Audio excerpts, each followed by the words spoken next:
안녕하십니까. 동양현대사 수업을 듣는 사학과 18학번 김은희입니다. 중국 천혜의 요새 정강산과 중국 공산당의 혁명 근거지에 대해 살펴보겠습니다. 먼저 정강산에 대해 알아보겠습니다. 정강산은 중국 장시성과 후난성의 경계에 위치한 산으로 평균 해발 고도는 1000m이며 높은 곳은 1500에서 1800m 정도라고 합니다. 정상에는 사방을 깎아놓은 듯한 험난한 암봉으로 둘러싸인 작은 분지가 있고 깊은 협곡과 울창한 숲으로 이루어져 있습니다. 이런 지형 때문에 천연의 요새라고 불리며 홍군의 혁명 근거지로서의 역할을 했습니다. 이곳의 자연 생태와 관련된 연구 자료는 많이 없었지만 정강산 투쟁에 관련된 문헌에서 가끔씩 등장하는 나무들을 통해 짐작할 수 있었습니다. 회나무, 개수나무, 대나무 등이 등장하는데 이 나무들은 습한 곳에서 잘 자라며 햇빛을 잘 못 보아도 잘 살 수 있는 나무들입니다. 정강산은 많은 계곡과 폭포 때문에 습해서 운해로 인해 햇빛이 잘 들지 않을 것입니다.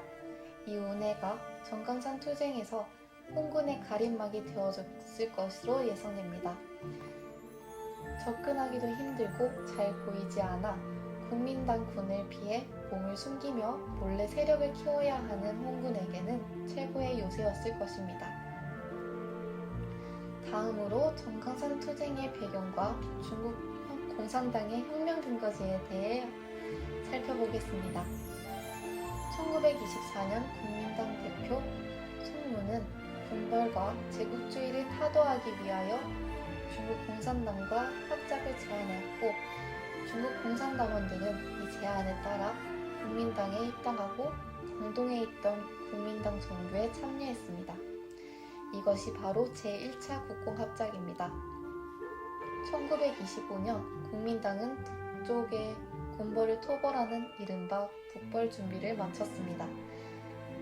그런데 마침 송문이 암으로 세상을 떠나게 되자 이에 러시아 고문단은 장개석에게 총사령관 자리를 맡겼고 국공합작혁명군은 1926년 북벌에 나섰습니다.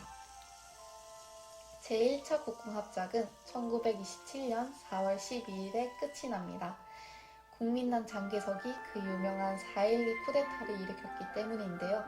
철저한 반공주의자로서 지주와 상인, 대자본가들의 절대적인 지지를 받고 있던 장개석은 북벌에 어느 정도 성공을 거두자 혁명군 내부에 있는 사회주의자들을 제거하기 위해 쿠데타를 일으켰습니다. 국민당 군대는 남경과 상해에서 공산당원과 노동자들을 대량 학살했습니다. 1만 명도 되지 않는 살아남은 공산당원들을 지하로 숨어들어 조직을 재건했습니다. 1927년 8월 1일 강서성 수도 남창에서 하룡과 역정이 봉기를 일으켜 국민당 군대와 맞섰고 그 다음 달에 모택동이 호남성에서 최초로 노동자 농민부대를 만들어 추수봉기를 일으켰습니다. 이 봉기들은 국민당 군대에게 무자비하게 진압당하였고 모택동은 200 정도 안 되는 소통을 가지고 패장병 1000여 명을 이끌고 호남, 강서, 광동성으로 통하는 전략요충지인 정강산으로 들어가게 됩니다. 정강산에는 유격대 지원병들이 계속해서 찾아들었고 모택동은 정강산의 산적, 농림당을 설득하여 홍군으로 받아들이며 지주의 땅을 몰수해 농민들에게 나누어 주었습니다. 그렇게 정강산을 혁명 근거지로 삼아 호남성 방면 일부 지역을 점령하고 중국 최초의 소비에트 정부를 세웠습니다. 훗날 모택동의 오른팔이 되는 주덕이라는 혁명가도 정강산에 합류하게 됩니다. 주덕은 홍군의 군사여건과 정강산의 요새를 이용한 천재적인 전술을 펼치면서 홍군의 전투력을 막강하게 키워냈습니다.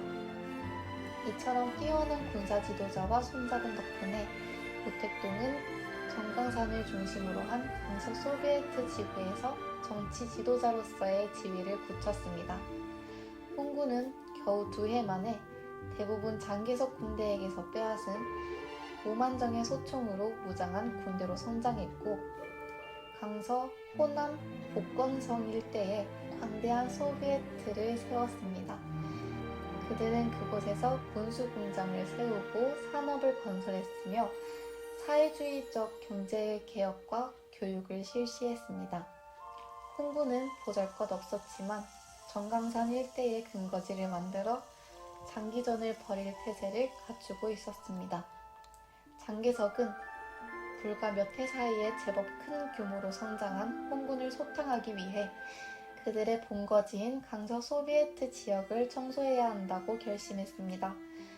1930년 말 장개석은 10만이 넘는 병력으로 소비에트 지구를 포위했으나 홍군은 백군을 소비에트 지구 깊숙이 끌어들인 다음 교묘한 유격전을 펼쳐 괴멸시켰습니다. 장개석이 감행한 초공전은 제4차 초공전까지 실패로 끝이 납니다. 그러나 장개석은 이전과는 다른 전술로 제5차 초공전을 벌입니다. 독일 공군 팔켄하우젠의 권고로 도로와 토치칼을 건설하면서 매우 느리게 진격하는 새로운 전술을 펼쳐 홍군의 게릴라전을 막아내었습니다. 이에 홍군은 근거지를 3번이나 빼앗겼고 더 이상 정강산을 중심으로 한 강서 소비에트를 지켜낼 수 없어 혁명 근거지를 서북 내륙으로 옮기는 문제를 검토하여 1934년 10월 16일 홍군 군사위원회는 마침내 대장정 개시 명령을 내렸습니다. 이후 홍군은 국민당을 피해 약 1년에 걸친 험난한 대장정 끝에 서북부의 만리장성 바로 아래 예난에 도착하여 혁명 근거지로 삼았습니다. 홍군은 대장정을 하면서 무려 2억 명이 넘는 사람들을 만나 전투가 끝나면 대중집회를 열었고 관리와 지주, 세금 징수원 등 민족 반역자들의 재산을 빼앗아 가난한 사람들에게 나누어 주었습니다. 이렇게 홍군은 국민들의 지지를 얻으며 세력을 키워갔습니다. 반면에 군사물자를 빼돌려 재산을 모으고 병사들을 제멋대로 구타하며 돈도 내지 않고 농가의 소를 잡아먹는 국민당 군대는 농민들에게 아무런 매력이 없었습니다. 1945년 일본이 원자폭탄을 맞고 무조건 항복선언을 한 뒤 원주와 화북지방의 주도권 때문에 장항량의 선사변으로 인해 항일투쟁 때문에 다시 맺어졌던 2차 국공 합작이 결렬되고 제2차 국공 내전을 벌이게 됩니다. 이에 국민당은 1949년 홍군의 공세에 허물어졌고 더 버틸 곳이 없어진 장개석은 대만으로 달아나게 됩니다. 그렇게 1949년 3월 중국 공산당 중앙위원회는 북경에 입성하였고 모택동은 장개석과 22년간의 대결 끝에 승리하였습니다. 모택동은 혁명을 위해서는 반드시 3자가 결합해야 하며 이 3자는 무장투쟁, 토지혁명, 근거지혁명이라며 혁명의 방법에 관하여 밝혔습니다. 농촌의 토지혁명을 통해 혁명 근거지를 확보할 수 있었고 혁명 근거지를 통해 무장투쟁의 막을 열어 혁명에 성공할 수 있었던 것입니다. 무엇보다도 정강산이라는 천혜의 요새를 혁명 근거지로 삼았기에 혁명을 성공적으로 마칠 수 있었던 것으로 생각됩니다. 이상으로 영상을 마치겠습니다. 시청해주셔서 감사합니다.